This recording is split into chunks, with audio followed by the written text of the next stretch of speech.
It has become common knowledge that the pace of Saudi-Israeli normalization, which U.S. President Joe Biden's administration pursued before October 7, 2023, was a key part of Hamas's calculations to invade, massacre, and kidnap on that fatal day.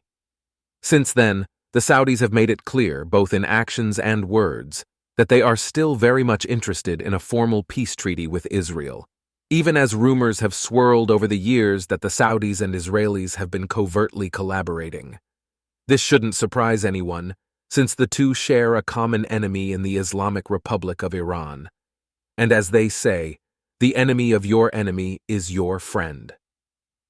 Since the 1979 Iranian Revolution, Saudi Arabia and Iran have been engaged in an ongoing, highly lethal struggle for dominant influence in the Middle East and other areas of the Muslim world.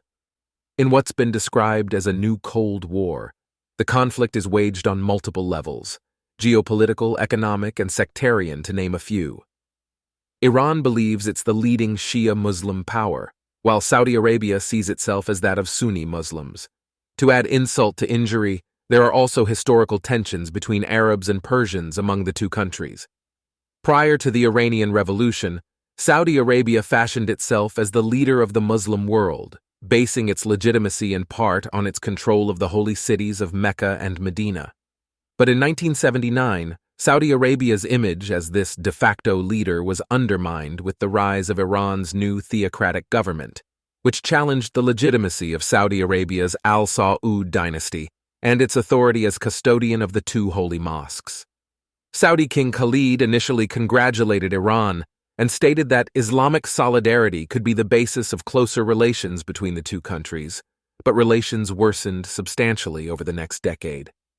Since then, the two countries have been engaged in proxy wars across the Middle East, such as in Syria, Yemen, Bahrain, Kuwait, and even amongst the Kurds. On November 11, 2023, the Saudis hosted an Arab-Islamic summit against the backdrop of the Israel-Hamas war. This included Iran, represented by its president, Ibrahim Raisi, marking the first visit to Saudi Arabia by an Iranian president in 11 years. The Saudi Ministry of Foreign Affairs said the summit was being held in response to the exceptional circumstances taking place in the Palestinian Gaza Strip, as countries feel the need to unify efforts and come out with a unified collective position. Yet when it came time to deliver a unified collective position at the summit's end, there wasn't much unity at all. The proposal, presumably put forth by Iran, or at least heavily endorsed by it, was to sever all diplomatic and economic relations with Israel, deny Arab airspace to Israeli flights, and for oil-producing Muslim countries to threaten to use oil as a means of leverage, all in order to achieve a ceasefire in Gaza. Reportedly, the Saudis were among the countries that blocked this proposal. In another report at the end of October, one of the missiles fired towards Israel by Houthi rebels in Yemen was intercepted by, you guessed it, Saudi Arabia. Then, last week, Prince Faisal bin Farhan, Saudi Arabia's foreign minister, said on a panel at the vaunted World Economic Forum that the kingdom agreed regional peace includes peace for Israel. He said Saudi Arabia certainly would recognize Israel as part of a larger political agreement. While it is nice to hear that the Saudis still want to normalize relations with Israel, Saudi Arabia might be doing so to send a message, loud and clear, to Iran. Your terror tentacles cannot disrupt the Middle East that we, the United Arab Emirates, Bahrain, and others envision. However, the Saudis are broadcasting a much different message nowadays than they were before October 7th. When Saudi Arabian Crown Prince Mohammed bin Salman sat down on September 20th for his first English-language television interview, he indicated that prospects for a deal to normalize relations between Saudi Arabia and Israel were on track. While he added that, for us, the Palestinian issue is very important and needed to be resolved, his comment on Israel reinforced a view that negotiations for the deal of the century were well underway. Leaks to media outlets that outlined contours of the three-way talks related to defense, energy, and civilian nuclear power added to the sense that Saudi, Israeli, and American officials were persevering for a breakthrough that the Saudi crown prince asserted would be the biggest historical deal since the end of the Cold War.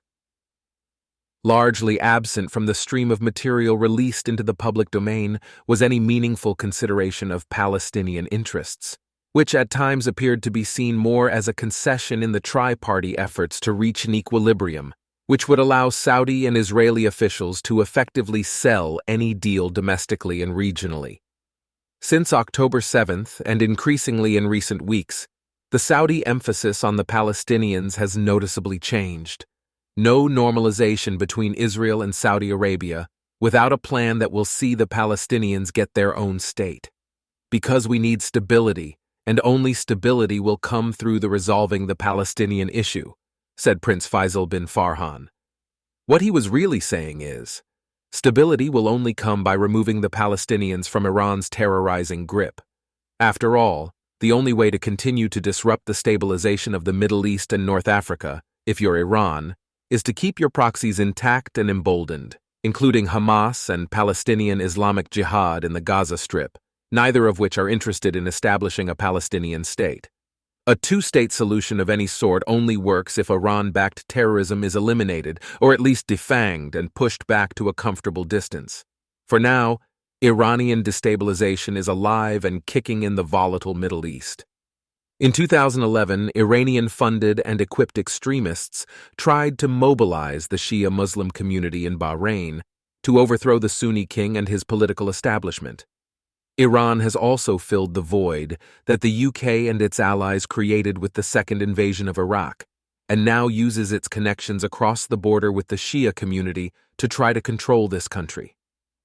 In addition, Iran props up Syrian President Bashar al-Assad and has sent large numbers of soldiers and military equipment in support of his brutal regime, which also helps the Iranians gain easier access to Lebanon, where it funds Hezbollah, on the border with Israel, to fire rockets at the Jewish state and wait for an opportunity to attack, perhaps like Hamas did on October 7th.